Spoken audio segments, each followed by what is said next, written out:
compact in the settlement, I know I believe it's discretionary. I know the lines are going to be going through, and it's pretty much up to the owner if they want to hook up to those lines. And but I believe that there's a discount rate on those too, as that's tribal.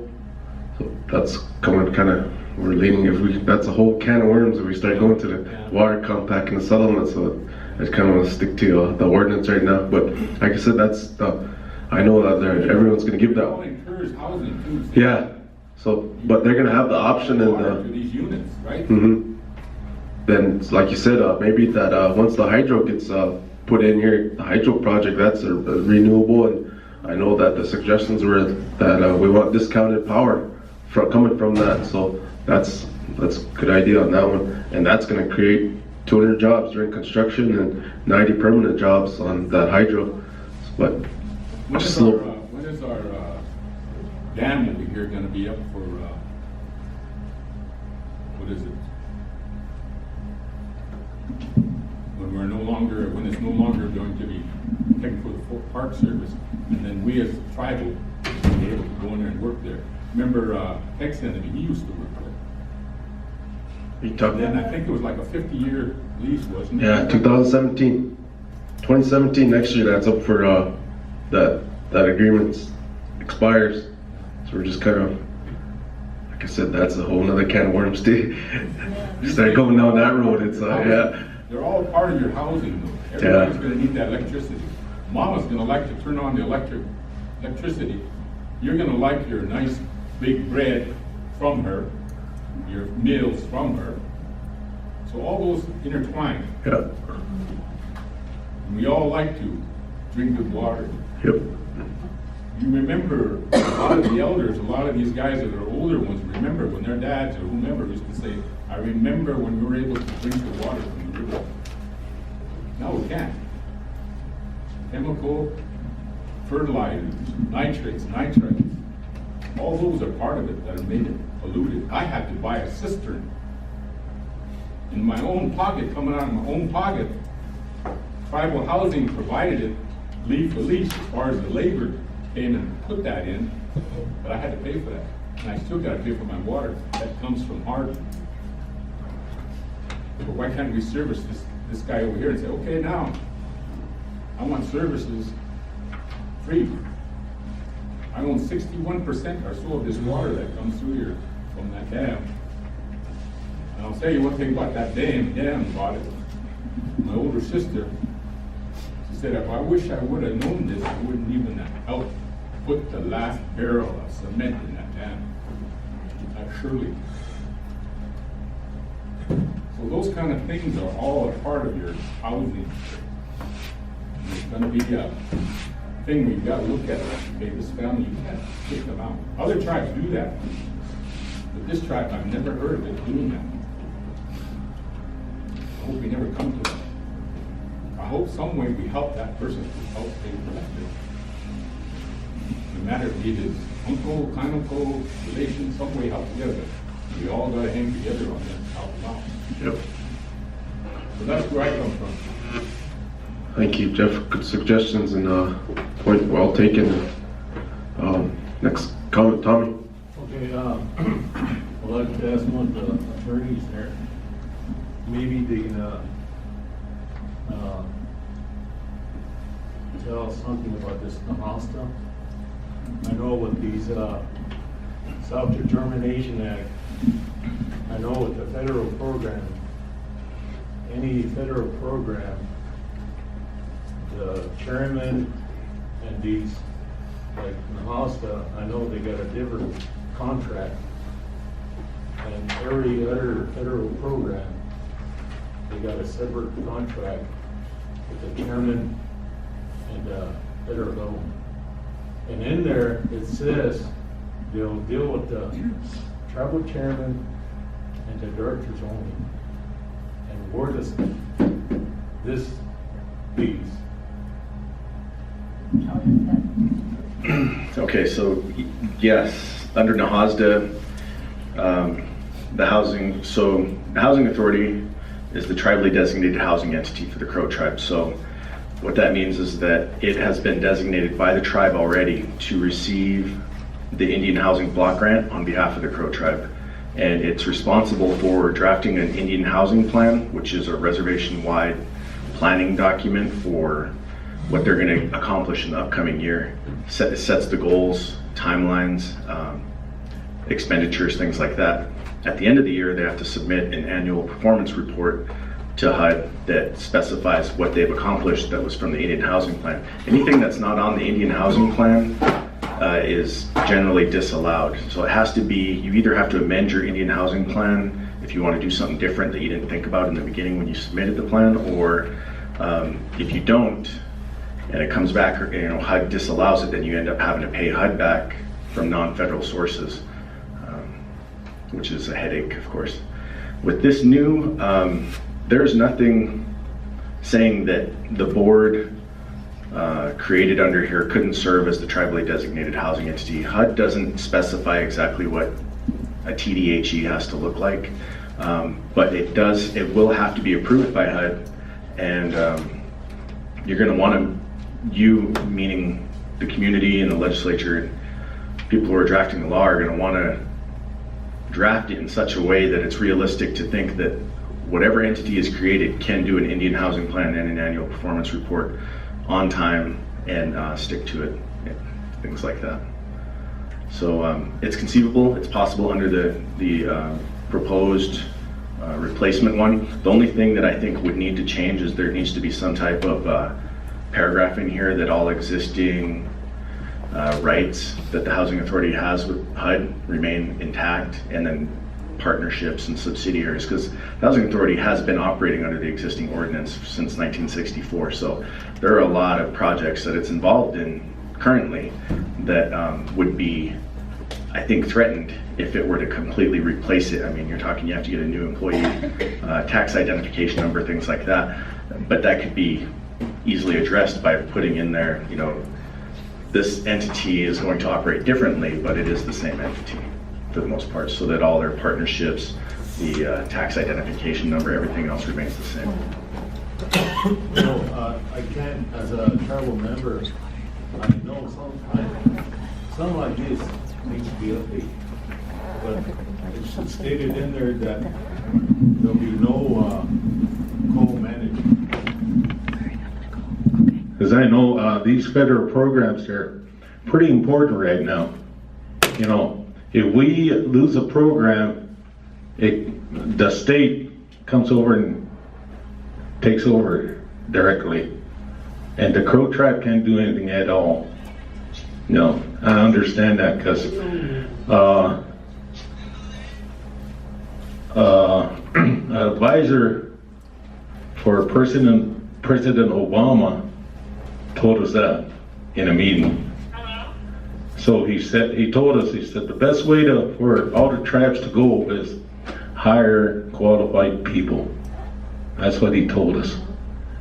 And I know I used to run the transportation department, and Chairman Oakout made an agreement with the federal government that only the director and the tribal chairman would deal with the issues and all that. But there's so many, other people managing, we can't get nothing going. And I know that personal advisor from Obama told us this goes for all the federal programs. So I'm going to encourage my representative to, watch what we're doing for the tribe.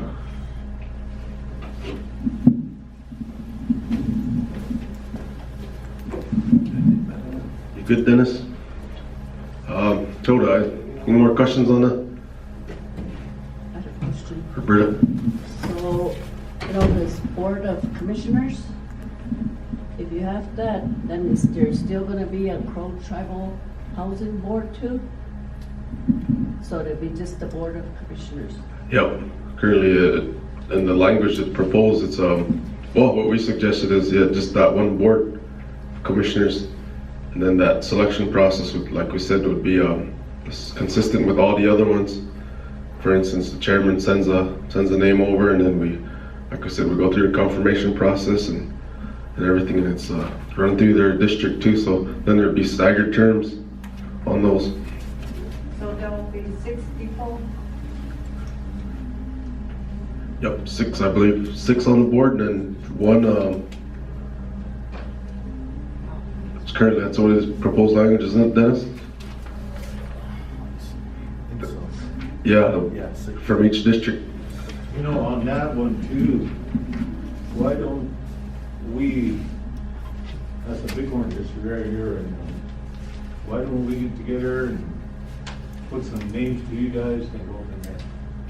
Sounds good. Instead of the tribal chairman electing who he wants to elect.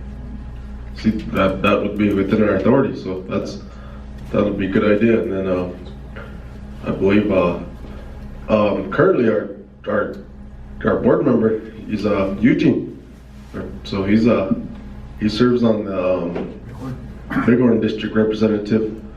I don't know if you have any comments or anything, have any concerns on what the current process is and or if you'd like to see. Madam Chairman, Yep. what I heard, what I received, and what I get. Bighorn District Representative all week, when that election took over, we were sent a letter to mail. And through this mail, I received a letter that I was chosen as the Bighorn District. And I guess it's probably the chairman. And I signed it and I sent it back because I want to see the inside of it. Because I myself, I don't have a housing myself. In St. X, you're right, there's housing, low rental outside, but most of you have houses, those are called mutual. We got a lot of mutual, and low rental, you want to, sound like you want to build St. X again.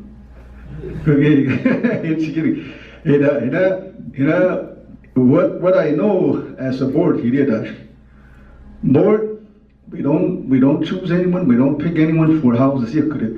It's all inside. The executive is the main one. Executive, and then there's 2 people under him. There's 2 people that's sitting under him, controllers, assistants. They're the one that has the list. If there's someone been evicted or someone abandoned their home on the low rental, they go by the list.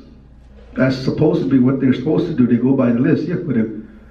And then if the house is a single 2-bedroom or 3-bedroom or 4-bedroom, but that's what they will accommodate on the list. That's to my understanding. So that's how they go. But the board, as long as it's been sitting there for 3 years, we never appointed anyone. We never choose anyone to sit in their home. We never did that. We could believe it. The people that sit in there go, they're responsible for that. That's their job. And their job is to evict people too. That's their job. Our job is to look at it, analyze it, and approve it. Either approve it or disapprove. That's our job. And then the other thing, as a board member, all we look after is the finance and the employees. And that's what we look at. In the finance, let me share the finance with you. There's 5 major categories that when the HUD sends the money down, there's 5 categories that the money is subdivided into. And one of them is building a home, building a house. And prior to this year, time I was being appointed, the reason why we could not build homes, the HUD saying is that low renter people did not pay rent. That was the main purpose. So therefore, they can't build homes. That's what I heard. At the bottom line, that's not required. They can build homes. Because the money is there, but it depends on the executive and the chairman.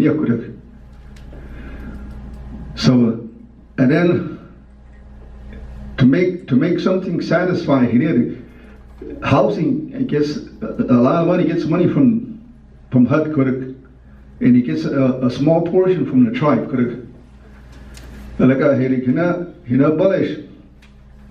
It's allocated every year 10 million. What they do is they subtract the money that they owe, money that doesn't exist on a voucher or they subtract that. That's how I see it. That's how you look at the budget. That's how much money they get. That's what they're going to have to subdivide those five facts about running the housing program. Employees and down the line houses. Now you take a look at those homes on the top of the Crow Agency where the cemetery is. They gave them them some money to complete it. That money was misused, in other words. That's why it didn't pass the inspection. So, it's down the line. Somebody should know what they're doing, in other words. So, if they're pretty smart about how to take care of these things, they should, perform their duties well. They will never have a problem like that. They don't use that money correctly. That's why those houses, the home, they're compatible. They're not livable, and now they're being condemned. And then every housing is, they're under housing insurance. And for you people that own the mutual homes 25 years, that's your lease amount a year. In 25 years, deed, that's the title. Title for there you go. That's up to you now. It's your home. It's no longer the husband's responsibility. That's one thing I know. That's your home. You gotta take care of everything. Low rentals, preparation is when you pay on time, the accountability sufficient and effective. Then you you're granted to whatever that needs to be fixed. That's how I see it as I go through these meetings and these policies. So, low rentals, I said, repair a good dish or work a good deal, it won't go through because it does not cover insurance. Cover good. And then you're no longer on the inventory. Insurance get a suck. Hey, that's your responsibility. Can you give it? Hey, well, make a way to get your money. That's my understanding as a board member. And then board member important what got him you share it, but I guess in the politics in the government had instated that housing authority needs a board because board has to sign to receive the funds. The board could them funds out which is soup nashikuk. But I would tell you, Chairman President the President becomes eligible for being a signer.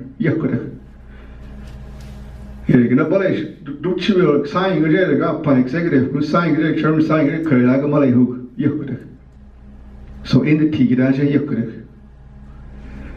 to make sure and to tell you that board in the past could get that the year I sat there, we never gave anybody home. Well, I never tried. We never did. It is always the executive and the assistants and they're the one that evicts. It's none of ours. What they do inside, that's their job. All we do is support them in a good way or not. That's it. It means some of you probably have been in a big one, but last year, Lawrence Brigade Jr. ago. Prior to that, I'm not she was policies all. It policy go this way and we're trying to make a new policy. I get a term hook up but they need a new policy. And then the housing, it needs its own bylaws. The board needs its own bylaws. Bylaws, they can operate with that money or flow with it. They can observe it. They can see where that flow is coming from and where it goes. So, in some way, the board could, I guess it's important to the hut at the moment. If I get ordinance that to change it, that the Kubagonino who knew Bagona guy to the Chenny could go. If I get away showing the bar stage, you get that Sanix, Kubajawi, like we need a tribal land, in the tribal land. And I asked the same question when I sat down: how come there's no houses in Sanix? There's two things that I hear from the people in the board. Number one was water. The water is not good. And number two, there's no tribal land. Sanix is all deeded and it's all allotted. That was the other thing I heard. So they had to make homes in Crow for that. Where my mom is, they call that Bighorn. But now, if you look at the residents, they're not even Bighorn residents anymore. They're just being replaced or holders or somebody else. It's because of eviction. And then we'll talk about it. In that eviction, back when it started, us Crows were too, like he says, we're too fallen. We cherish our generation. When people don't pay, according to the policy, if a resident doesn't pay within 2 months, that third month in the 10-day, housing is supposed to write a letter to them, tell them that either they pay up or in the 10 days you're out. They never did that. They never kicked anybody out. Just recently, because of drugs, especially meth and alcohol. But in the past, just maybe one of them. That's how I kind of look at a little bit of inside of housing, what they do. It made a collage, evictions, some people don't, they're sitting there in that home for 2 to 5 years without paying the rent. Even some of those mutuals, their house, they're still sitting there, they're still unpaid, but they have the deed of land when the deed's all title all. So we have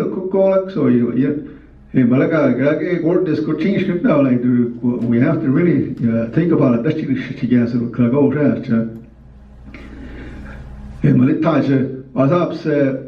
If we want houses, if we want really houses established in St. Xavier, we have to really look at the budget. Budget is important. And money doesn't come in few dollars. Money comes every year different. Like this year was a bad case, right, Dennis? Housing got sued. We got sued. We have to pay what, $1 million? We sued, but we have to pay 1 million. And the reason why that lawsuit took place is because of misunderstanding, right? Misunderstanding. HUD made a misunderstanding. HUD gave us a lot of money, and they turned around and they asked for the money back, which we already spent. And we can't give it back to them. So, but this is not only the Crow tribe, but it all took the separate reservation in Montana. And one of the tribes up north, they're the one that took them to the court and they lost. So as part of the tribal holdings, we were in there too. We lost too as well. So we all have to end up paying the 1 million. So you could look at it. If you want to get some houses going, we need to really think hard on these things and look at it, really analyze it, and look at how we're going to, stand on it and make sure that we have the funds in the right location and the right things in the right amount of time, and how can we go without politics it's gotta be government. Because politics and government, it works together. But we can just allow government to work by itself. Politics and government, when it works together, it's complicated, it's dangerous. It's not good at all. So yeah, good. So if you want to do something, make sure that it's legitimate and it's right and it's good. And it is supposed to be good for everybody, not just one. So I hope that gives you some kind of information about housing itself. Yeah. There go to. One time I heard that now, like as tribal members now, it hurts us in breaking in new homes. Is there any truth to that? I don't think so, right? Could you let this guy hear the question? Not turn him off.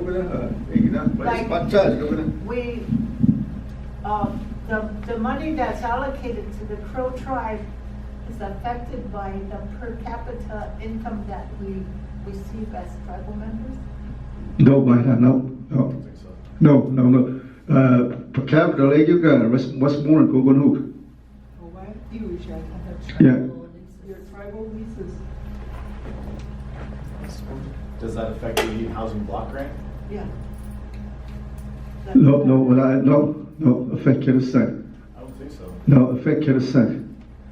So it's just on non-payments that's keeping us from getting more funding?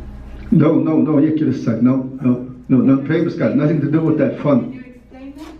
Yeah, the people that don't pay their rent does not affect that money that's sitting there every year. Affect your side. But it only affects for not building homes. Pay understand? But if HUD says you can't build a home, you can't. Because HUD is passed by Congress. Congress going to pass. And we'll pass it to the Native American housing scratch distribute because it does got nothing to do with the Ikirasha. It does inside cook it does. It doesn't no home within here. So now here the reason why that the Crow tribe don't want to build any more homes is because people are not paying. And they get that from HUD. HUD can put its 2 cents in. If I were you, he didn't hear this.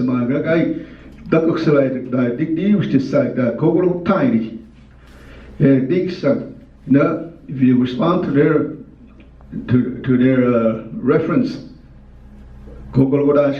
you decide to say, okay, we don't want to do it. There was only 30,000 in that department.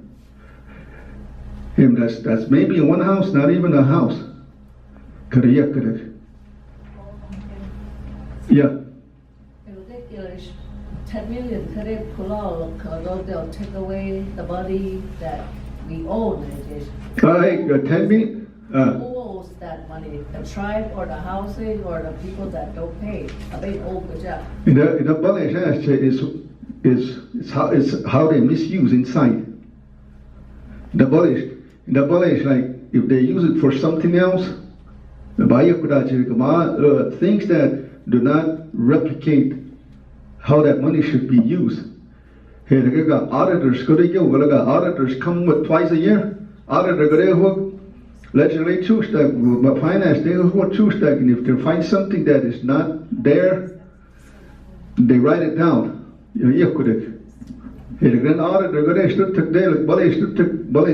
Whatever that amount of money for that year with that fund, instead of investigating the people that are doing wrong, spending insufficiently, they don't do that. They just subtract that 10 million from what they don't find. What's left over, hukuk. Can I ask a question to one of the attorneys? If there's something that's not done right in housing, I was on housing board about 5 years ago, and